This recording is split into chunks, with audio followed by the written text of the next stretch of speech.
नमस्कार दोस्तों, सर्वांग मोटिवेशन चैनल में आपका स्वागत है। दोस्तों, गांधारी भगवान शिव की परम भक्त थी।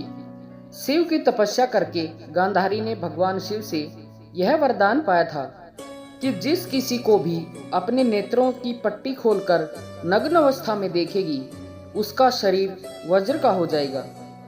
भीम से युद्ध से पहले ऐसे में गांधारी ने अपनी आंखों की पट्टी खोलकर दुर्योधन के शरीर को वज्र का करना चाहा, लेकिन कृष्ण के बहकावे के कारण दुर्योधन ने अपने गुप्तांग को पत्तों से छिपा लिया था, जिसके चलते उसके गुप्तांग और जांघें वज्र के समान नहीं बन पाई। घटना इस प्रकार है कि गांधारी दुर्योधन से कहती है कि मैं तुम्हें विजयश्री का आशीर्वाद तो नहीं दूंगी, किंतु यह शिव भक्तिनी एक कवच पहना सकती है। हे पुत्र, गंगा जाकर स्नान कर आओ और वहां से सीधे मेरे पास आओ, किंतु ऐसे ही जैसे तुम जन्म के समय थे। तब दुर्योधन कहता है, नग्न माताश्री। गांधारी कहती है, माँ के समक्ष कैसी लज्जा, जाओ स्नान करके निर्वस्त्र आओ। दुर्योधन कहता है, जो आज्ञा माताश्री। दुर्योधन के जाने के बाद श्री कृष्ण गांधारी के कक्ष में जाते हैं। गांधारी कहती है कि आओ देवकी नंदन, ये तो तुम्हें याद ही होगा कि 17 दिन पहले मैं 100 पुत्रों की माँ थी और अब केवल एक ही पुत्र की माँ हूँ। श्री कृष्ण हाथ जोड़कर कहते हैं कि हाँ माते, इन शवों में एक शव ऐसा भी है जिन्हें आप पहचान कर भी नहीं पहचानती हैं, और वह शव है ज्येष्ठ कौंतेय का। तब गांधारी कहती है, क्या युधिष्ठिर का?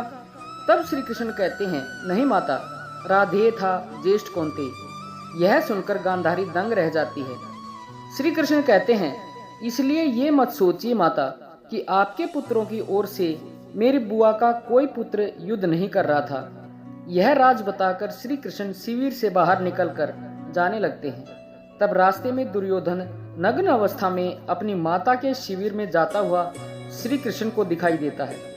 श्री कृष्ण हंसते हुए कहते हैं, युवराज दुर्योधन, आप और इस अवस्था में तुम अपने वस्त्र कहाँ बुलाए, और तुम्हारा मुंह तो माता गांधारी के शिविर की ओर है। यह सुनकर दुर्योधन सकपका जाता है। तब श्री कृष्ण कहते हैं, क्या तुम अपनी माता के पास इस दशा में जा रहे हो? तब दुर्योधन कहता है कि माताश्री का यही आदेश था। तब श्री कृष्ण कहते हैं, किंतु वो तुम्हारी माता है, उन्होंने अनेक बार तुम्हें गोदी में लिया होगा। तुम तो पुत्र हो, लेकिन अब एक वयस्क पुत्र हो, और कोई वयस्क अपनी माता के सामने पूर्ण नग्न नहीं जाता युवराज। भरत वंश की तो ये परंपरा नहीं है। फिर श्री कृष्ण हंसते हुए कहते हैं, किंतु तुमने तो भरत वंश की परंपरा का पालन करना कभी का छोड़ दिया।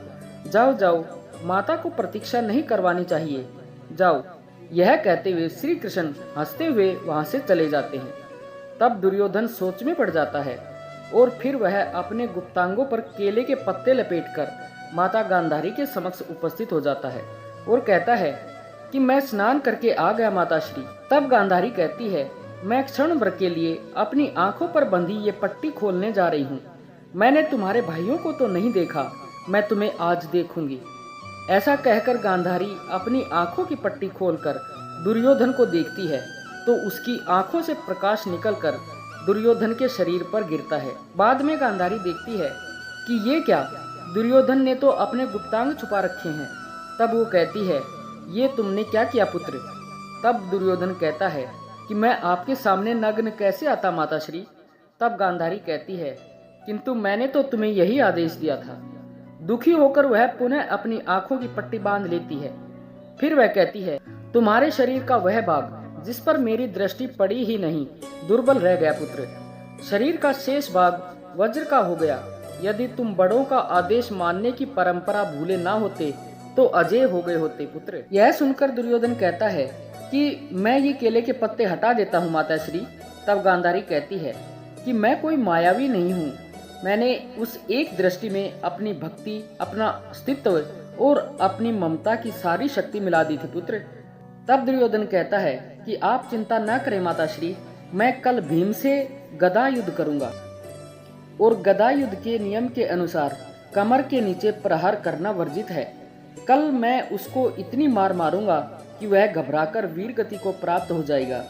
फिर चाहे इस युद्ध का अंत कुछ भी हो, अंत में भीम दुर्योधन की जंघा उखाड़कर उसका वध कर देता है। दोस्तों, आशा है कि इस वीडियो से आपको काफ़ी ज्ञान मिला होगा। कृपया अपने विचार कमेंट में अवश्य बताएं और अगर वीडियो अच्छी लगी हो तो वीडियो को लाइक व शेयर करें और चैनल को सब्सक्राइब करना ना भूलें। धन्यवाद।